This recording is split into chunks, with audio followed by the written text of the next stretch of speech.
অনেক স্ত্রী আছে হাজবেন্ডের খালি সন্দেহ করে, এই ওদিকে তাকাইলা কেন, ওই মেয়ের দিকে তাকাইলা কেন, মোবাইল দেখি, মোবাইল দাও, ফেসবুকের পাসওয়ার্ড দাও, ঢুইকা দেখি মেসেঞ্জারে কার সাথে চ্যাট করছে, এই অফিসের ফাইল দেখি, এই এটা দেখি, এই তোমার ইনবক্স চেক করবে, এদিকে দাও।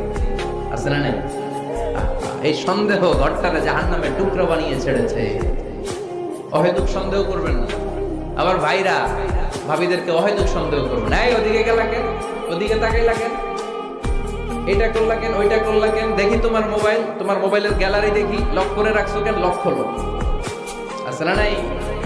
অহেতুক সন্দেহ ফ্যামিলিটারে জাহান্নামের টুকরা বানিয়ে দেয়। হ্যাঁ, ভ্যালিড কোনো অপরাধ যদি স্বামী করে ফেলে, ভ্যালিড কোনো অপরাধ যদি স্ত্রী করে ফেলে, পরকীয়ার কোনো বিষয় যদি প্রমাণিত হয়, বসেন, কনসাল্ট করেন, একে অপরের সাথে কথা বলেন, জিজ্ঞেস করেন।